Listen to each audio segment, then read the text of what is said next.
میں آپ کو اوریجنل واقعہ بتاؤں اپنا ذاتی. اسلام آباد میں میرا ایک گھر ہے الحمدللہ ذاتی. 2010 میں نے بورنگ کا ٹھیکہ کیا. اسلام آباد میں سب سے بڑا مسئلہ پانی کا ہے. آج کل بھی آپ سنتے ہوں گے واٹر ٹیبل دن بدن نیچے جا رہا ہے. ویسے تو اکثر نکلتا ہی نہیں ہے. سیپیج کا پانی جو نکلتا ہے 10 منٹ سے زیادہ موٹر نہیں چلتی تو پانی ختم ہو جاتا ہے. تو میں نے اللہ کا نام لے کے بورنگ کا ارادہ کیا. تو مجھے یاد ہے میں نے اشراق کے 2 نفل پڑھے اور اس کے بعد میں نے دعا کی کہ اللہ پانی تو تیرے قبضے میں تو نے دینا ہے. تو میں نے اس کو نہ بلایا بورنگ والے کو. میں نے کہا یہاں تم نے کنواں کھود دیا. کہتے نہیں خاص جگہ ہے. میں کہا نہیں, میں نے جو اپنی پائپنگ سیٹ کرائی ہے وہ اس کے حساب سے کرائی ہوئی ہے, تو ادھر ذرا فیزیبل رہے گا, کوئی خاص والا نہیں ہے. کہنا نہیں, ایک مائی ہے صاحب لاندی ہے. انہوں پتہ ہی نہیں سی کہ میں بابے مارے ہوئے نے مائیاں کے چیزیں. میں کہا نا مائی ہے. میں کہا مائیاں چاہیے نہیں. اچھا کہنا ایسا اس طرح کرو تسی خواجہ خضر دے نام دا نا ایک بکرا دے دو تو پانی تھوڑا نکل آئے گا. یہ وہ بندہ ہے جس نے NED یونیورسٹی, یہ جو یونیورسٹی ہے نسٹ یونیورسٹی اسلام آباد میں, اس کے 50 بور اس بندے نے نکالے ہیں. سب سے بڑے لیول کا اس کا کاروبار ہے. داڑھی رکھی ہوئی اور عقیدہ آپ دیکھیں. کہتے جی خواجہ خضر دی پانیاں تے حکومت ہے تو انہوں نے نام دا بکرا دیو تو انشاءاللہ پانی نکلے گا. او میں کہا خضر ہوئے یا کوئی بڑے تو بڑا انسان اپنا پیشاب نہیں روک سکتا, میرا پانی کوئی روک سکتا ہے؟ اللہ نے اگر منو دینا ہے. وہ کامنا شروع ہو گیا. اس کو کانفیڈنس لیول نظر نہیں آیا تھا. انہوں پتہ ہی نہیں سی. کہنا جی ہوں تو تھوڑا پانی نکلنا ہی نہیں, لکھا لو میرے کو. اچھا جی میں کہا یار تو اللہ تعالیٰ لے کے شروع کر. تو 40,000 پہ ٹھیکہ سیٹ ہوا کہ 200 فٹ جائے گا وہ, اور 40,000 پہ, کیونکہ وہاں پہ 70-80 فٹ پہ پانی سیپیج کا نکل آتا تھا اور 120 فٹ پہ تھوڑا بہت پانی آ جاتا تھا. تو میں نے کہا 200 فٹ کرواؤں گا. لے جی کرنا ایسا ہوا اللہ کا کہ 200 فٹ اس نے کھود دیا اور زمین بالکل خشک, سیپیج کا پانی بھی نہیں. ہاں وہ کہتا جی ہوں سناؤ.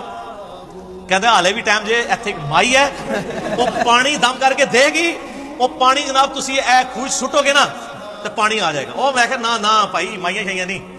کہتا جی بس ٹھیکہ مکمل ہو گیا ہے, میرے پیسے. میں کہا جی لو پیسے. میں نے کہا اس کو آپ نا اور کھولو. کہتا پانی نہیں نکلنا, آپ کو بتا دیا یہاں پانی ہے ہی نہیں ہے, اور اسلام آباد میں اکثر جگہ پہ پانی ہوتا ہی نہیں ہے. میں نے کہا آپ کیا کرو گے؟ کہتا جی 1500 روپیہ ایک دن کا لوں گا اور کھودوں گا جتنا ایک دن میں نکلا ہے. اب دیہڑی کے حساب سے ٹھیکے سے ادھر 40,000 تو دے دیا. میں نے کہا شروع کرو. پہلے دن اس نے 10 فٹ نکالا. کہنا خوش. مجھے کہتا جی حالے بھی وقت سے ایک تسی کدھر اور کھدوا لو, کہتے پانی کوئی نہیں. میں نے کہا یار میں پیمنٹ کر رہا ہوں تم نکالو. اچھا اگلے دن کیا ہوا, صبح 7-8 بجے نے مجھے کال آئی, سر جی مبارک ہو پانی نکلا ہے. اور کہتا سر اتنا پانی نکلا ہے کہ میں نے کہا کیسے؟ کہتا جی 210 تو کل ہو گیا تھا نا, آج صبح آتے ہی میں نے جب پہلی بوکی ماری ہے نا تو وہ پتھر ٹوٹا ہے اور اتنا پانی نکلا ہے کہ 50 فٹ پانی جمع ہو گیا نیچے سے, اور وہ پانی نکلا سر رگ کا پانی. آپ پتہ ہے زمین میں ایک پانی ہے جو بارشوں کا سیپیج کا ہوتا ہے, وہ تو نکالنے سے ختم ہو جاتا ہے, اور ایک ہے جو زمین کے نیچے دریا چلتے ہیں, وہ کبھی بھی خشک نہیں ہوتے. جیسے کہ اگر آپ کو کھال میں سوئی چباؤں نا تو تھوڑی دیر بعد خون نکلنا بند ہو جائے گا, لیکن اگر کہیں نس میں سوئی لگ جائے فوارہ پھوٹے گا. وہ فوارہ پھوٹا تھا جو 50 فٹ کھڑا ہو گیا. کہنا جی وہ کی. میں نے کہا جی 220 پوری کرو. کہنا سر 1 فٹ نہیں آگے میں جا سکتا, پانی کا اتنا پریشر ہے کہ یہ بس اسی پہ آپ کو روکنا پڑے گا.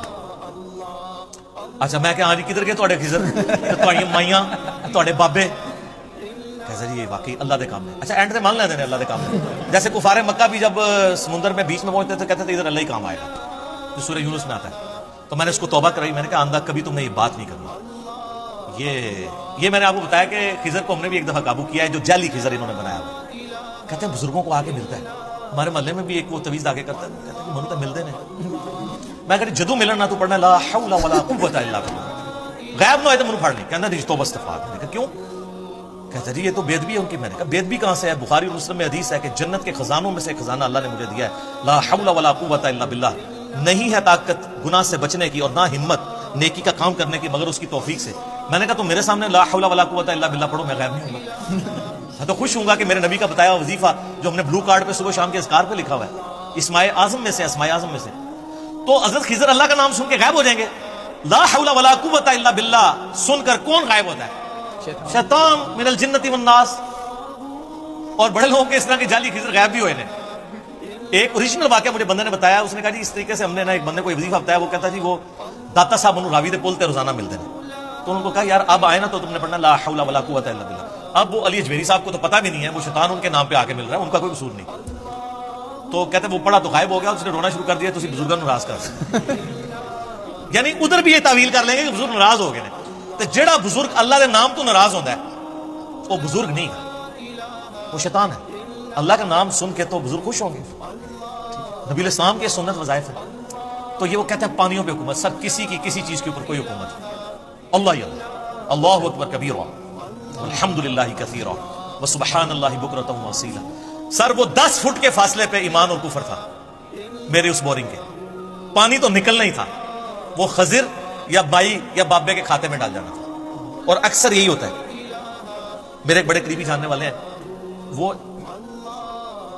انگلینڈ سے ٹکٹ کٹا کے پاکستان آئے، ان کو خواب میں، ان کی اولاد نہیں تھی تو خواب میں اشارہ ہوا کہ فلاں بزرگ کے دربار پہ جاؤ تو اللہ تمہیں بیٹا دے دے گا۔ سر خواب وہ کہتے جی جناب غیبی خبر باقی ہے، بخاری مسلم میں حدیث ہے۔ اچھا اس کی قسمت اچھی کہ وہ پہلے دن ہی میرے درس میں بیٹھا۔ ان دنوں میں گھر میں چھوٹی سی مجلس کرتا تھا، 2008-9 کی بات۔ اس نے جب درس سنا نا مزارات کے بارے میں، قبروں کے بارے میں، بابوں کے بارے میں، انہوں نے کہا جی میں بے اولاد مر جانا ہے، میں بابے کسی کو نہیں جانا۔ اچھا جی، وہ آیا اسی کے لیے ٹکٹ کٹا کے تھا۔ جیسے ہی واپس گیا، اس کی وائف کی طبیعت خراب ہوئی، وہ ڈاکٹر کے پاس لے کے گیا تو انہوں نے کہا کہ آپ کی تو پریگنینسی ٹھہرے ہوئے 40 دن سے زیادہ ہو چکے ہیں، یعنی وہ خواب سے پہلے پریگنینسی ٹھہر چکی ہوئی تھی، وہ بابے کے کھاتے میں ڈلنی تھی جو اللہ کی تھی۔ آج ماشاءاللہ ان کا بچہ 8-9 سال کا ہے، اللہ نے ان کو بیٹا دیا۔ تو وہ جب خواب آیا اس سے پہلے ہی، کیونکہ پریگنینسی کا تھوڑے دنوں کے بعد پتہ چلتا ہے، تو یہ اکثر بابوں کے کھاتے میں جو واقعات ڈلے ہوتے ہیں نا، وہ اس طرح ڈلے ہوتے ہیں، وہ اللہ کے ہوتے ہیں، وہ بابوں کے کھاتے میں ڈالے ہوتے ہیں۔ یہاں بھی اگر کوئی کمزور ایمان والا ہوتا تو جا کے مائی سے دام کرواتا اور پھر نکل بھی آتا تھا، پوری زندگی نہ انہیں قرآن پڑھنا سی، نہ بخاری نہ مسلم، انہیں مائیاں اور بابیاں پیچھے جانا سی۔